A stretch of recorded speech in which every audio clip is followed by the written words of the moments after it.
plaisir de vous informer. Bonsoir, bienvenue à tous. Voici pour vous les titres du journal. La cacophonie au sommet de l'exécutif du pays rappelle les moments sombres des années 2006-2007.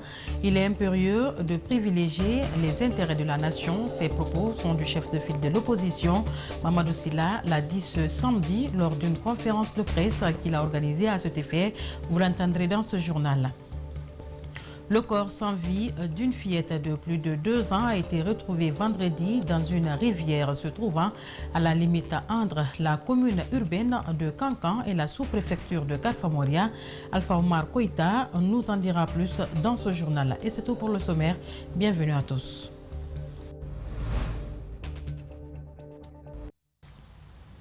L'Afrique de l'Ouest est secouée par une crise politique et de leadership. Les principes démocratiques et les droits de l'homme fortement bafoués, même des pays autrefois taxés de modèles, sont en train de tomber dans le jeu. Une société civile patriotique pourrait être la seule solution. Mamadou Kalisso et Bramosori Kamara.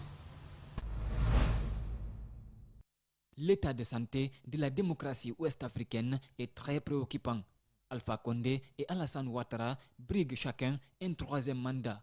Ibrahim Boubacar Keïta a été chassé par la pression de la rue. Au Sénégal, Macky Sall élimine politiquement ses principaux opposants. Au Bénin, Patrice Talon organise une élection présidentielle taillée sur mesure. Tous les adversaires politiques gênants ont été éliminés. Au-delà des élections bâclées ou des simulacres d'élections, il y a les menaces sur la liberté. Vous avez vu par exemple avec quelle répression le pouvoir sénégalais a sévi la dernière fois contre les opposants, contre les manifestants, les pro-Sonko. Donc il est évident aujourd'hui que la démocratie est menacée dans notre région. Le contexte international aidant, les Occidentaux qui faisaient le gendarme en Afrique sont secoués à leur tour. Au même moment, ils sont en train d'être supplantés par des puissances émergentes pilotées par la Russie et la Chine qui sont moins regardantes sur les principes démocratiques. Cette crise géopolitique est renforcée par la faiblesse des institutions ouest-africaines. C'est les institutions qui garantissent le processus démocratique au niveau sous-régional et au niveau des pays qui sont en crise. Parce que je vais vous dire, comment vous pouvez contester une élection qui a été approuvée par la commission électorale et qui a été approuvée par la Cour constitutionnelle? En réalité, ce n'est pas une crise d'hommes, c'est une crise institutionnelle. D'abord des institutions chargées de gérer les élections, mais de l'institution sous-régionale qui doit garantir le respect du protocole de la bonne gouvernance dans la sous-région ouest-africaine. Le président du Forum de la société civile de la CEDEAO milite pour un modèle de démocratie qui prend en compte les valeurs sociales et culturelles africaines. Il y a une révolution démocratique qui est inévitable en Afrique. Parce qu'on ne peut plus continuer à appliquer la démocratie américaine en Afrique et la démocratie française en Afrique quand on sait que ces deux démocraties sont en crise. Il faut une révolution culturelle pour que l'Afrique s'accommode à un modèle démocratique qui est en phase avec son histoire, qui est en phase avec les réalités culturelles du continent. Mais tant qu'on n'accepte pas de poser le vrai débat, et il revient à la société civile africaine de poser le vrai débat, aujourd'hui, tout le monde n'apprécie pas Paul Kagame. Paul Kagame n'a pas de limitation de mandat au Rwanda, mais pourtant c'est un bon président. La seule alternative à cette crise politique qui traumatise la sous-région, c'est une société civile forte et consciente, soulignent ces activistes. La seule porte de sortie, c'est la société civile. C'est elle qui doit pouvoir se réinventer et surtout essayer de travailler dans une dynamique de synergie, de manière à ce que les acquis obtenus ailleurs puissent se répercuter dans les pays où ce n'est pas encore le cas. Il faut d'abord mobiliser la société civile africaine, et surtout ouest-africaine, autour de vrais leaders. Vous savez, avant, on avait des leaders charismatiques. Mais chemin faisant, certains ont été happés dans la politique. À cela s'ajoute le réveil de la CEDEAO en faveur d'une réelle indépendance économique tant aspirée par les peuples. Je vous le disais au sommaire, un malaise frappe le haut sommet de l'État. Difficultés financières, crise de confiance, cacophonie, bref, le dysfonctionnement actuel de l'administration est entretenu par un seul homme, le chef de l'État. Au cours de sa conférence de presse mensuelle, Mamadou Sylla et son cabinet n'ont pas porté de gants pour décrire la situation que traverse la Guinée. Mamadou Sadio Baldé a retenu quelques passages pour vous. Reportage. La sérénité a fui l'administration guinéenne, déclare le chef de file de l'opposition, ajoutant que les préjugés ont pris le dessus sur la raison. À la place du Premier ministre, Mamadou Sylla aurait rendu le tablier. Aujourd'hui, il est désavoué par le président. Il a dit que non, n'est-ce pas, qu'il ne connaît pas, qu'on attend de casser les biens des gens. Mais, et puis, de l'autre côté, il dit que le président ne connaît pas. Le lendemain, Conseil des ministres, le président dit non, qu'ils sont au courant, et d'ailleurs, ils vont encore continuer. Le chef de file de l'opposition n'a pas encore reçu son budget de fonctionnement, mais il sait qu'il n'est pas le seul. Aucun département ministériel n'en a reçu. L'ancien médiateur de la République se souvient, Mamadou Sylla n'a perçu que 2 ans sur les 7 ans de gestion. C'est pourquoi, dit-il, aucune institution n'est libre. Personne n'est indépendant. Tout est rattaché à lui. Tout. Parce qu'il a le corde au cou de tout le monde. Les hommes d'affaires doivent appartenir dans le même bord politique que le président, sinon, confie le chef de file, aucune prestation ne sera payée. Là aussi, il faut tomber sur un bon jour, révèle le député. Et puis il dit bon, il a demandé ça, non, on ne donne pas ça, donne ça. Donc c'est lui qui ordonne tout. Personne n'ose lever le petit doigt. Les fonctionnaires sont traumatisés par le président, regrette le numéro 1 de l'UDG. La cacophonie, c'est aussi quand le directeur d'une agence est plus fort qu'un ministre. Vous avez vu la santé, ça combat est plus fort que la main. Hein? Mamadou Sylla croit connaître l'origine du blocus de son budget. Le président n'aime pas certaines têtes qui composent son cabinet.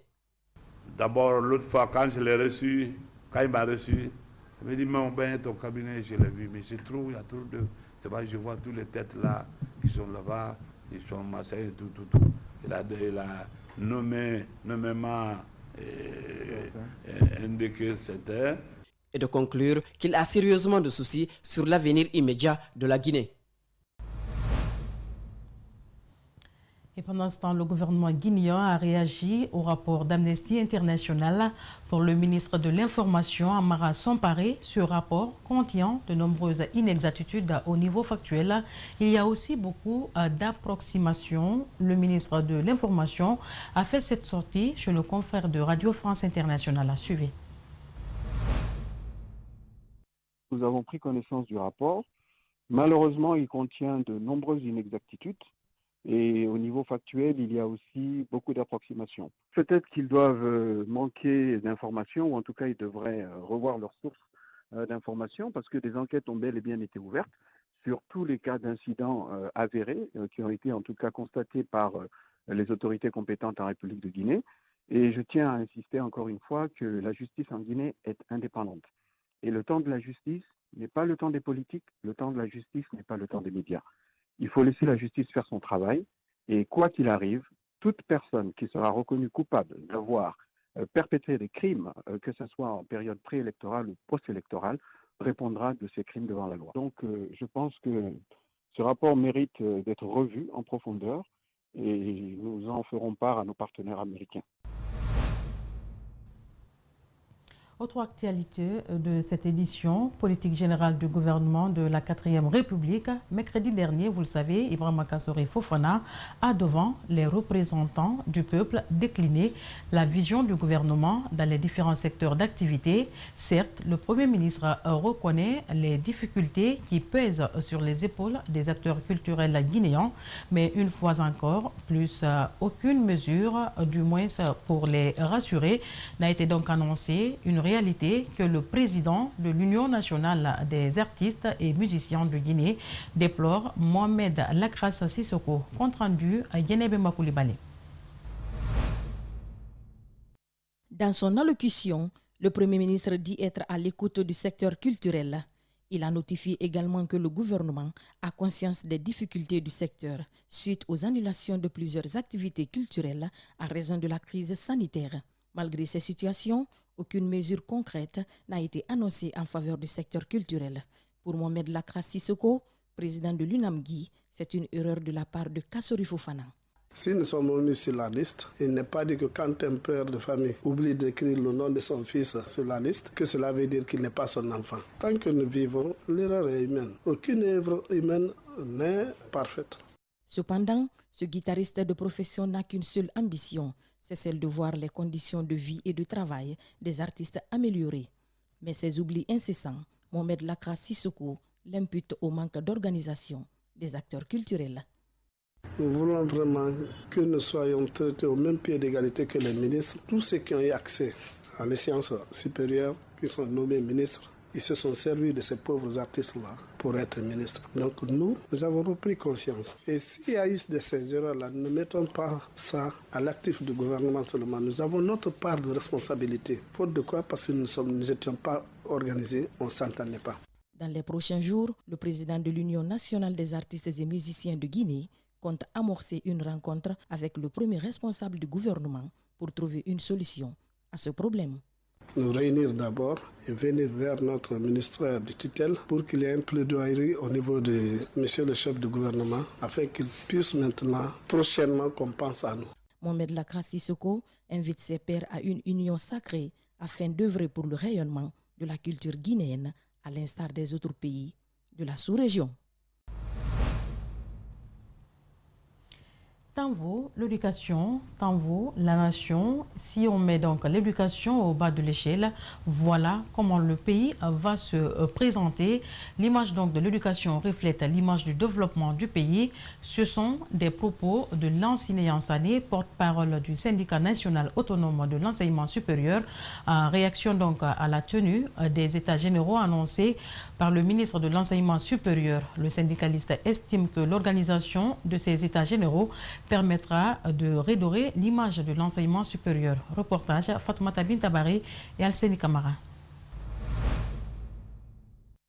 La plupart des infrastructures scolaires et le système éducatif guinéen sont en ruine, révèle un diagnostic en novembre 2018. Pour leur réhabilitation, le ministre de l'Enseignement supérieur a, au cours de sa rencontre avec les recteurs et directeurs généraux des institutions d'enseignement supérieur, annoncé l'organisation des états généraux dans un bref délai. Ces états généraux seront les bienvenus au niveau de l'éducation, parce que nous sommes tous unanimes. L'enseignement en Guinée aujourd'hui constitue vraiment une préoccupation. Et ça pêche à tous les niveaux. L'absence d'infrastructures de gouvernance, le manque d'équipement, l'insuffisance de personnel qualifié, les effectifs pléthoriques et l'insuffisance de coopération interuniversitaire à l'interne comme à l'externe sont des problèmes que le ministère cherche à corriger. Cette proposition du ministre vient donc à point nommé. Nous, on a pensé qu'il serait important que désormais, pour éviter par exemple, n'est-ce pas, les pléthores dans les institutions d'enseignement supérieur, qu'il y ait un office national du baccalauréat qu'on doit créer et mettre tous ces trois départements ensemble, que chacun puisse apporter sa contribution pour freiner, n'est-ce pas, cette situation. L'organisation des états généraux proposée par Aboubakar Silla ne règle pas tous les problèmes du département, croit savoir l'enseignant Sané, qui reste dubitatif quant à sa concrétisation sur le terrain. Et nous invitons, n'est-ce pas, les trois ministères à s'y mettre pour l'organisation de ces états généraux. Et il ne s'agit pas aussi, n'est-ce pas, de faire ces états généraux, faire des papiers et les mettre dans les tiroirs. Parce qu'il y a eu tellement d'états généraux dans ce pays-là. Mais qu'est-ce que cela a abouti? Nous voudrons que cette fois-ci, ça doit avoir lieu, que les conclusions soient judicieusement exploitées et que les dons changent maintenant là. La qualification du système éducatif guinéen revient à l'État, ce qui pousse le porte-parole du syndicat national autonome de l'éducation supérieure à exhorter le gouvernement à prioriser l'éducation. Et puis je vous le disais au sommaire, le corps sans vie d'une fillette de plus de 2 ans a été retrouvé hier vendredi dans une rivière se trouvant à la limite entre la commune urbaine de Kankan et la sous-préfecture de Karfa-Moria. Pour l'heure, les circonstances de la mort de cette fillette restent encore non élucidées. Pour plus de précision, on fait le point avec Alpha Omar Koïta, notre correspondant régional basé à Kankan. Âgé de 2 ans, 7 mois, le corps sans vie de Fadima Kaba a été retrouvé dans la matinée de ce vendredi à Bouturum, une rivière se trouvant à la limite entre la commune urbaine de Kankan et la sous-préfecture de Karfamoria. Informés, les autorités sous-préfectorales ont aussitôt alerté le service de la protection civile, la police et l'hôpital régional de Kankan pour être témoins de cette découverte macabre. Nous, on a été alertés par la population locale qu'il y a un cas de noyade ici, qu'ils ont retrouvé un corps dans l'eau à Senkefara, sous le pont. Automatiquement, j'ai pris l'équipe du jour, nous sommes venus voir l'état du lieu. Arrivé, on a trouvé l'enfant ici. Cet après-midi, dans les bandes de 13h15 environ, on a reçu une fillette de 2 ans 4 mois à peu près, sans signe de vie. Donc à l'examen physique, on a constaté une lésion traumatique au niveau de la lèvre inférieure.